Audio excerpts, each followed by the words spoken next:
ಸಿಪಾಯಿಗಳಿಗೂ ಕೂಡ ಭಾಳ ಹಣ ಕೊಟ್ಬಿಡೋಣ ಅವರಿಗೆ. ನಾವು ನಿದ್ದೆ ಮಾಡ್ತಿದ್ದೀವಿ, ನಿದ್ದೆ ಮಾಡೋ ಕಾಲಕ್ಕೆ ಬಂದು ಯೇಸು ಸ್ವಾಮಿ ದೇಹ ಇವರು ಎತ್ಕೊಂಡು ಹೋಗ್ಯಾರ ಅಂತ ಹೇಳ್ಬೇಕಂತೇಳಿ. ಯೇಸು ಸ್ವಾಮಿ ದೇಹ ಎತ್ಕೊಂಡು ಹೋಗ್ಬೇಕಾದ್ರೆ ಸಮಾಧಿ ಕಲ್ಲು ಯಾರು ತೆಗಿಬೇಕು, ಅದು ಮುಖ್ಯ. ಅದು ಅಲ್ಲಿ ವಚನ ಹೇಳುತ್ತದೆ, ಆ ದೇವ ದೂತನು ಆಕಾಶದಿಂದ ಇಳಿದು ಬಂದು ಆ ಕಲ್ಲನ್ನು ಬಾಗಿಲಿನಿಂದ ಉರುಳಿಸಿದನಂತೇಳಿ ಬರೀತದೆ.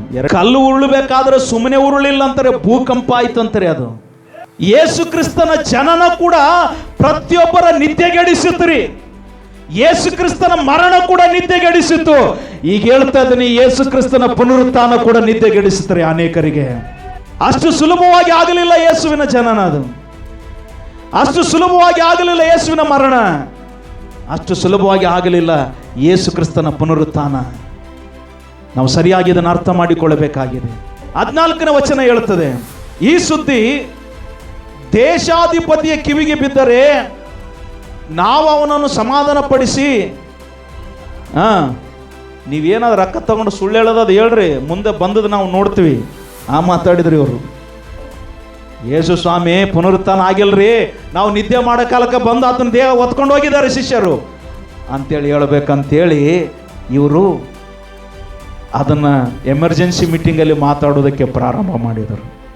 ದೇವರು ಎಂಥವನು, ಮುಚ್ಚಿದ ಬಾಗಲನ್ನು ತೆರೀತಾನೆ, ತೆರೆದ ಬಾಗಲನ್ನು ಮುಚ್ಚುತ್ತಾನೆ, ನಡೆಯದಿರುವಂಥ ಕಾರ್ಯಗಳನ್ನು ನಡೆಯುವ ಹಾಗೆ ಮಾಡುತ್ತಾನೆ ಆತನು.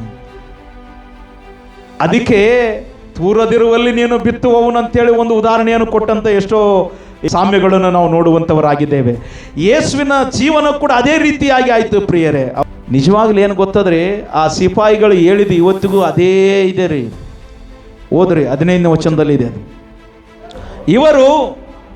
ಇವರ ಹಣವನ್ನು ತೆಗೆದುಕೊಂಡು ತಮಗೆ ಹೇಳಿಕೊಟ್ಟ ಹಾಗೆ ಮಾಡಿದರು. ಮತ್ತೆ ರೊಕ್ಕ ತಗೊಂಡ್ರ ಸಾಕ್ಷಿ ಹೇಳ್ಬೇಕ್ರಿ. ನೋಡ್ರಿ ನೀವು ಕೋರ್ಟ್ಗಳೆಲ್ಲ ಅಲ್ಲಿ ರೊಕ್ಕ ತಗೋರಿ ಸಾಕ್ಷಿ ಹೇಳ್ರಿ ಅಂತ ಹೇಳ್ತಿರ್ತಾರೆ, ಹೌದಿಲ್ರಿ? ಇವತ್ತು ಹಣನೇ ಮುಂದೆ ಇದೆ, ಎಲ್ಲದಕ್ಕೆ ಲಂಚನೇ ಮುಂದೆ ಇದೆ. ಸತ್ಯ ಹೇಳ್ತಾ ಇದ್ದೀನಿ.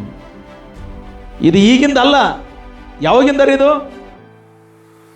ಬುನಾದಿ ಬಿದ್ದಿದೆ. ಅದು ಯೇಸು ಸ್ವಾಮಿ ಹಿಡಿದು ಕೊಟ್ಟದ್ದು ಎಲ್ಲಿ? ಲಂಚನೆ. ಹೋಗ್ಲಿ, ಯೇಸು ಸ್ವಾಮಿ ಎದ್ದು ಬಂದದ್ದು ಬಿಡ್ತಾ ಇಲ್ಲ, ಅಲ್ಲಿ ಬಿ ಲಂಚನೆ. ಎಷ್ಟು ರೂಪಾಯಿಗಿಡು ಕೊಟ್ಟ ಯೂದ ಯೇಸು ಕ್ರಿಸ್ತನನ್ನು? 30 ನಾಣ್ಯಗಳಿಗೆ. ಇಲ್ಲಿ ಯೇಸು ಸ್ವಾಮಿ ಪುನರುತ್ಥಾನ ಕೂಡ ಇಲ್ಲಿ ಕೂಡ ಲಂಚದ. ಅಂದ್ರೆ ಯೇಸು ಎಷ್ಟು ನಿದ್ದೆಗೆಡಿಸಿದನ್ರಿ ಅವ್ರನ್ನೆಲ್ಲರನ್ನು, ಸ್ವಲ್ಪ ವಿಚಾರ ಮಾಡ್ರಿ ನೀವು. ಅದಕ್ಕೆ ಪುನರುತ್ಥಾನ ಇಲ್ಲ ಅಂದ್ರೆ ನನ್ನ ನಿನ್ನ ರಕ್ಷಣೆಯ ಜೀವನಕ್ಕೆ ಬುನಾದಿನೇ ಇಲ್ಲ ಪ್ರಿಯರೇ.